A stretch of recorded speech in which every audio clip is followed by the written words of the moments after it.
On a cold November night, as fog enveloped the streets of London, a man in a black suit and dark glasses entered the prestigious London Museum just a minute before closing.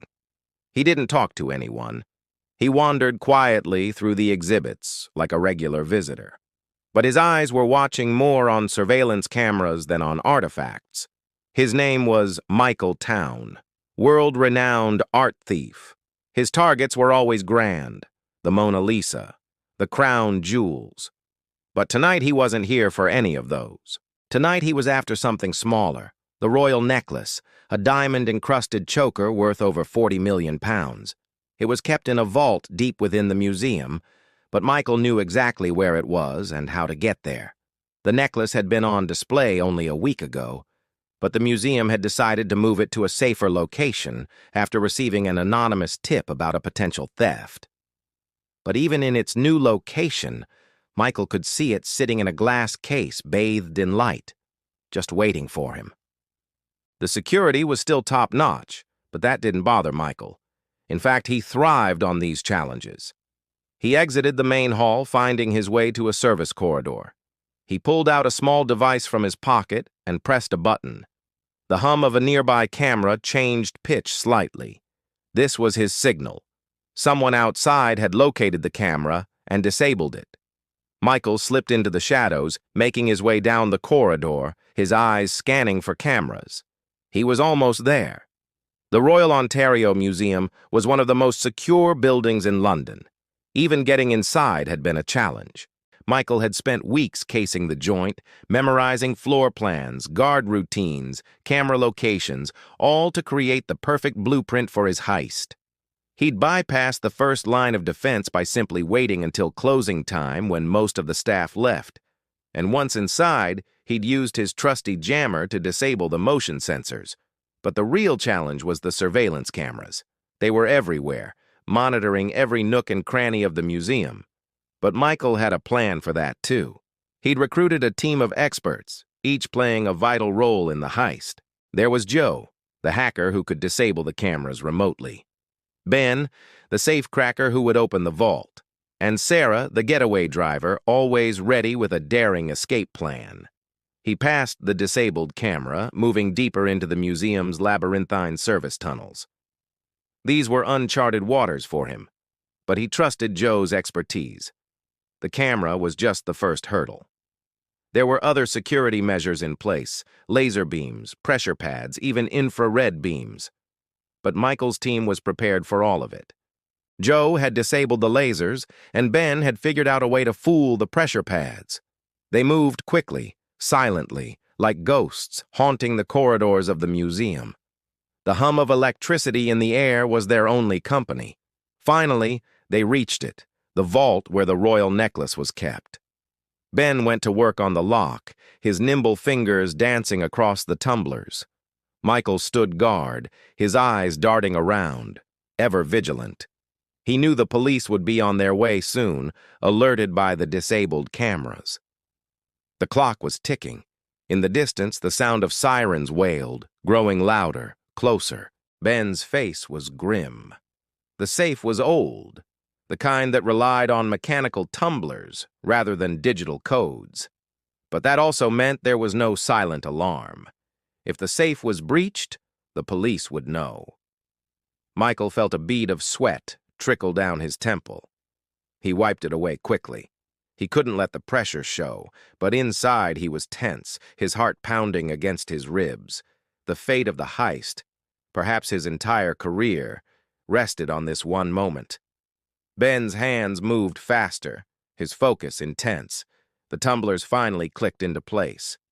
The safe door swung open, revealing the treasure within. Michael's eyes widened. The royal necklace was even more stunning up close, the diamonds glittering like stars against the velvet cloth. He carefully lifted it out, cradling it in his hands. Its weight was surprisingly heavy.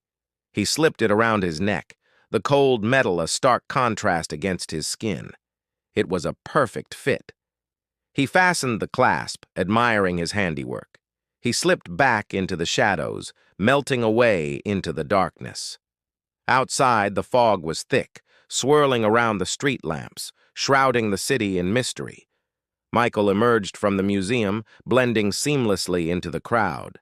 In his ear, the faint crackle of police radios. They were close, but he was already gone, disappearing into the maze of foggy streets. He made his way to a prearranged safe house, a dingy little apartment above a noisy pub. Inside, Sarah was waiting for him, her face pale, her eyes wide. She gestured to the television.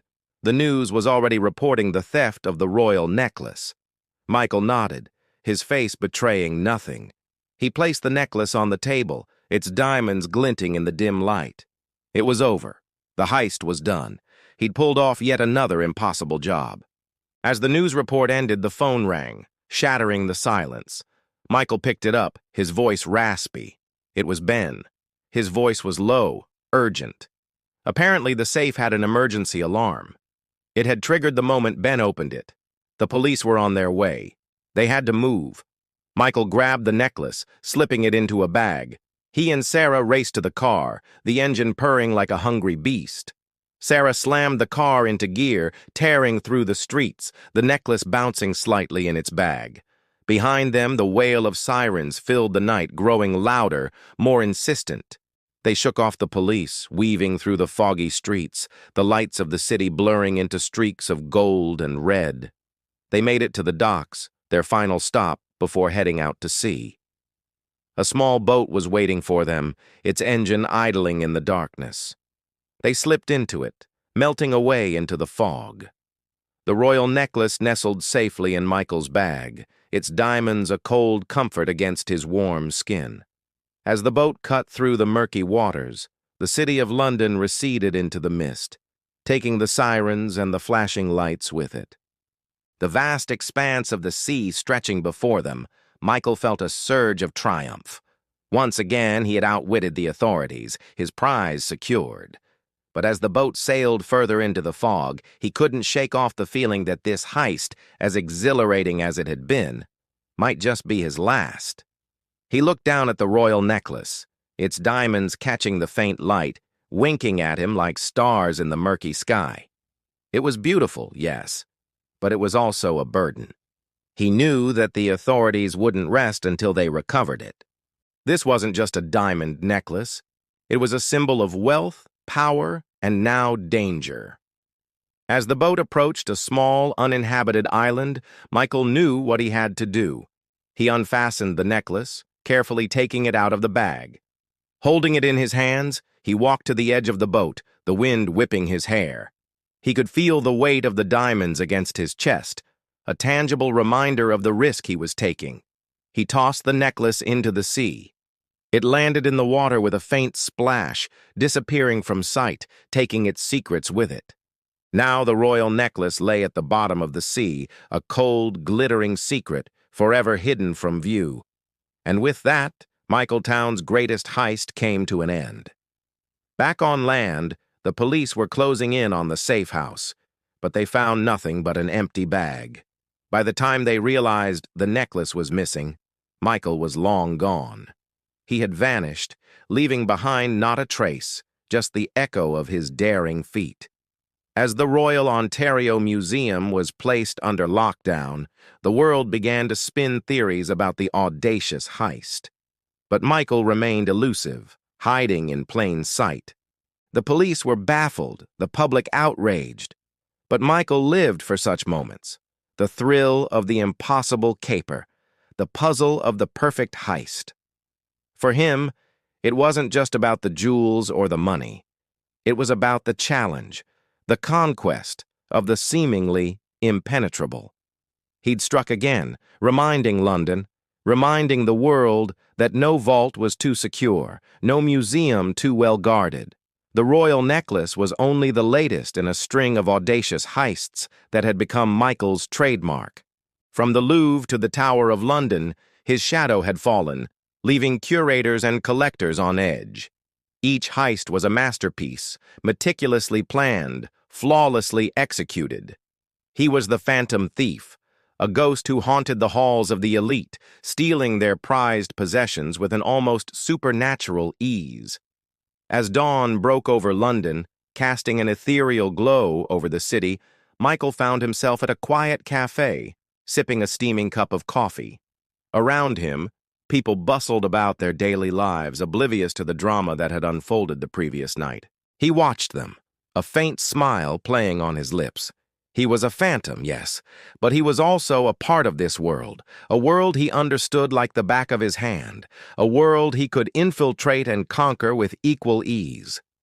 The newspaper headlines would blare his audacity, the TV screens dissect his methods, but he would be watching, enjoying the chaos he'd created. He was Michael Town, the artful dodger, and London was his playground.